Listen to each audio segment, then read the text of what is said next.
Hello friends, feature net institute में आपका most welcome है। ये टॉपिक है हमारे एमटी के सीपीयू वाले फ़ोन में जो हमारा सेंसर होता है। इन सेंसर की जो पिनें होती हैं, एंटीना टिप्सें होती हैं, उन एंटीना टिप्सों के बारे में आज हम लोग इस वीडियो में बात करेंगे।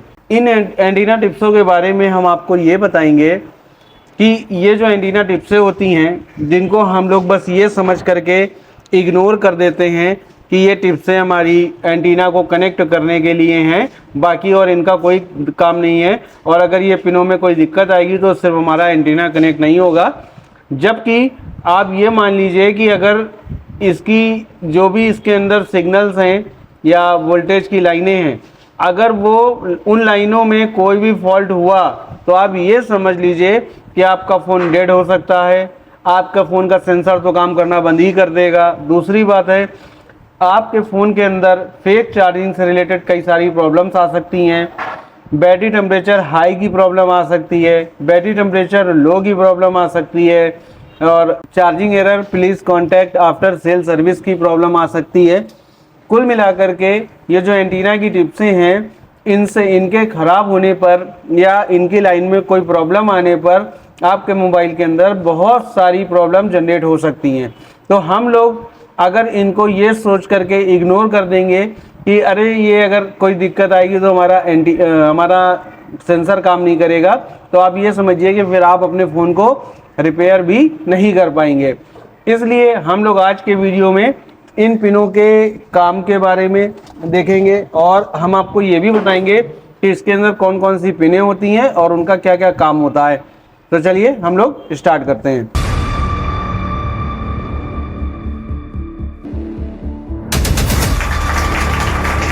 तो सबसे पहले हम लोग देखते हैं, देखिए इसके अंदर ये टोटल 6 पिनें हैं जहां पर हमारा जो सेंसर है वो कनेक्ट होता है आकर के 1 2 3 4 5 6। जैसे मीडियाटेक का ये जो वीवो का Y91 फ़ोन है हमारा, या वीवो के कुछ मॉडल्स ऐसे हैं जिनके अंदर ये जो हमारा सेंसर होता है उसको बोर्ड से कनेक्ट करने के लिए इसी तरीके की एंटीना टिप्सें होती हैं। और जब ये बोर्ड हमारे क्रोम से कनेक्ट होता है तो हमारा सेंसर एक्टिव हो जाता है। जबकि आप बहुत सारे फ़ोनों के अंदर देखेंगे तो बहुत सारे फ़ोनों के अंदर जो सेंसर होता है वो आपको अलग तरह से देखने को मिलता है। यानी अगर हम लोग इस फ़ोन की बात करें तो इस फ़ोन के अंदर देखिए ये हमारा सेंसर लगा हुआ है, और ये सेंसर अगर फॉल्टी हो जाता है तो आप ये समझ लीजिए कि आपको हो सकता है कि इतनी सारी प्रॉब्लम को ना फेस करना पड़े। लेकिन अगर इसके सेंसर की लाइन में कोई प्रॉब्लम आती है तो हमने आपको बता दिया कि आपके फ़ोन के अंदर क्या क्या इशू आ सकता है। तो सबसे पहले हम लोग ये समझते हैं कि इसकी कितनी पिनें हैं और कितनी पिनें काम की हैं, कितनी पिनें वोल्टेज की हैं, कितनी पिनें सीपीयू से कनेक्टेड हैं, और कितनी पिनें ग्राउंड हैं या कितनी पिनें एनसी हैं। सबसे पहले हम लोग इसके बारे में देखते हैं। सबसे पहले हम लोग यहाँ पर देखते हैं, इसके अंदर ये टोटल 6 पिनें हैं। इन 6 पिनों के अंदर एक पिन हमारी इसमें इंटरप्ट होती है। अब कोई भी इंटरप्ट हो सकती है, ये हो सकती है, ये कोई भी हो सकती है, वो हमें सिमेटिक से पता चल जाएगा। एक पिन डेटा होगी, कोई भी हो सकती है। एक पिन क्लॉक होगी, एक पिन ग्राउंड होगी, एक पिन VIO 1.8 होगी और एक पिन VREC 2.8 वोल्टेज की होगी। यानी इसमें कुल मिलाकर के 5 पिनें हमारी ऐसी हैं जो काम की हैं, जिसमें 3 पिनें हमारे CPU से जुड़ी होंगी, 2 पिनें हमारे वोल्टेज की होंगी और 1 पिन इसमें ऐसी होगी जो ग्राउंड होगी। तो चलिए सबसे पहले हम लोग इसको चेक करते हैं और हम आपको बताते हैं कि इसमें कौन सी पिन का क्या नाम है और कौन सी पिन कहाँ से कनेक्टेड होगी। तो मल्टीमीटर को हमने डायोड मोड पर सेट कर रखा है। आप छोटी वाली स्क्रीन में देखिएगा, ये जो हमारी रेड प्रॉब है इसको हम लोग कहीं पे ग्राउंड में सेट कर देंगे। तो हम लोग इसको ग्राउंड में यहाँ पर लगा देते हैं।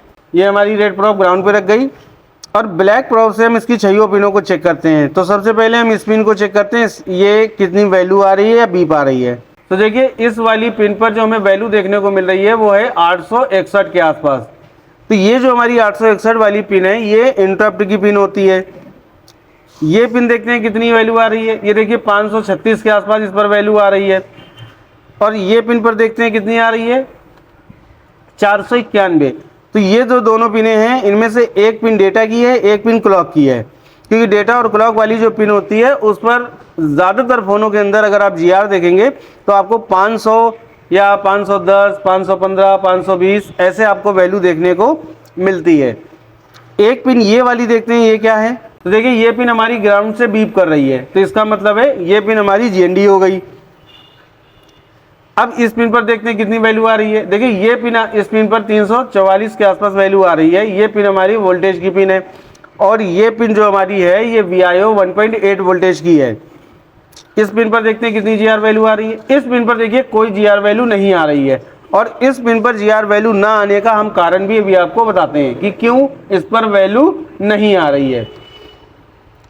तो कुल मिलाकर के हम लोगों ने इस 6 पिन की जो एंटीना टिप्सें हैं इन पर देखा कि 3 पिन ऐसी थी जो CPU से कनेक्टेड थी, जिनका नाम था इंटरप्ट, डेटा, क्लॉक। एक पिन ग्राउंड थी ये वाली, एक पिन VIO 1.8 की थी और एक पिन 2.8 वोल्टेज की थी।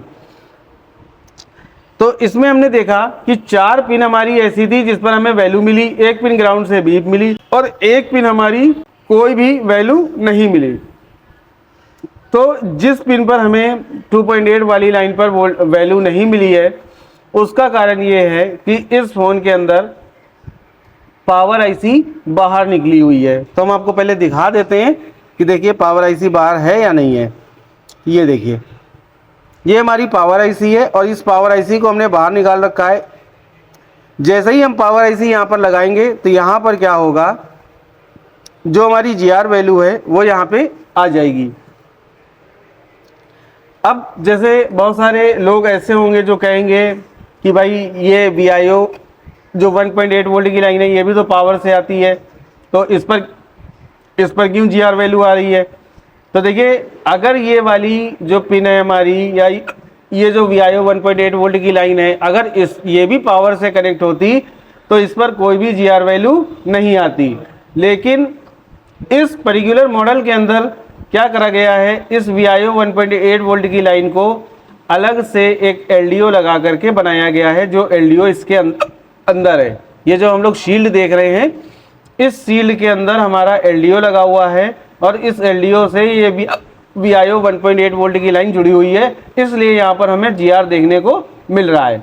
अब जैसा हमने आपको बताया कि हमारे फ़ोन के अंदर जैसे बहुत अलग अलग टाइप की प्रॉब्लम्स आ जाती हैं, जैसे फेक चार्जिंग से रिलेटेड प्रॉब्लम आती है, टेम्परेचर से रिलेटेड प्रॉब्लम्स आती हैं, या बैटरी एरर आती है, चार्जिंग एरर आती है, please contact after sale service की प्रॉब्लम आती है।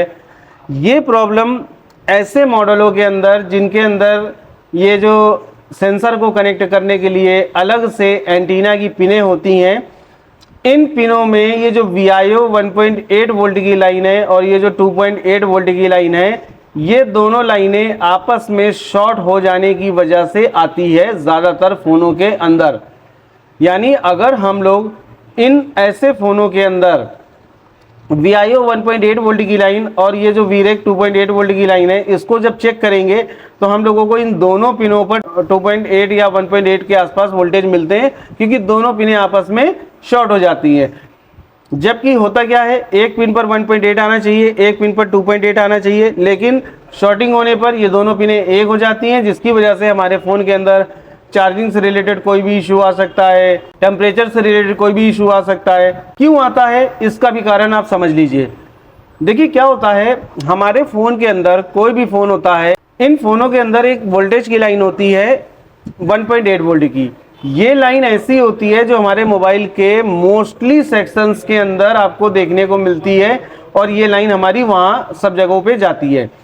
तो अगर 1.8 वोल्ट की लाइन में कोई भी इशू आता है, कोई भी प्रॉब्लम आती है, तो इस वजह से हमारे फ़ोन के अंदर ये सारी इशू देखने को मिल सकते हैं। इसलिए हम लोग कभी भी इस तरीके के फ़ोन की ट्रेसिंग करेंगे तो हम लोग इन सेंसर की जो ये दोनों पिनें वोल्टेज वाली हैं इनको कभी भी इग्नोर नहीं करेंगे और इन पर हम लोग काफ़ी ध्यान देंगे। इसलिए ध्यान देंगे क्योंकि हमारे फ़ोन के अंदर जो भी प्रॉब्लम्स हैं उनके प्रॉब्लम में जाने का सबसे मेन कारण यही दोनों पिनें होती हैं। तो आज के इस वीडियो में हमने आपको इस 6 एंटीना की जो टिप्सें हैं, मतलब सेंसर के जो एंटीना की टिप्सें हैं, इनके बारे में, इनके पूरे कनेक्शन के बारे में हमने आपको बताया। इसमें कौन सी वोल्टेज की पिनें होती हैं उसके बारे में बताया, इससे क्या प्रॉब्लम आती है उसके बारे में बताया। आप कभी भी आपके सामने इस तरीके के कोई भी फ़ोन आए और अगर आप ये सारी चीज़ों को चेक करते हैं, प्रॉपर टेस्टिंग करते हैं, तो आपको कहीं ना कहीं इन सारी प्रॉब्लम का सलूशन आपको यहीं से मिल सकता है। तो ये आपके लिए कुछ महत्वपूर्ण जानकारी थी जो हमने आपको दी है। उम्मीद है अगर आप वीडियो पूरा देखेंगे तो आपको इसके बारे में बहुत कुछ समझ में आएगा, आपकी रिपेयरिंग में आसानी होगी और आपको बहुत जल्दी आप अपने फ़ोन को रिपेयर कर पाएंगे। तो चलिए हम लोग मिलेंगे अपने किसी और नेक्स्ट वीडियो के अंदर, जिसमें हम आपको इसी तरीके की कुछ और यूज़फुल जानकारी देंगे और हम आपको ऐसी ही प्रॉब्लम आपके साथ में शेयर करेंगे जिससे आप अपनी रिपेयरिंग को आसान बना सकें और प्रॉपर मोबाइल की रिपेयरिंग कर सकें।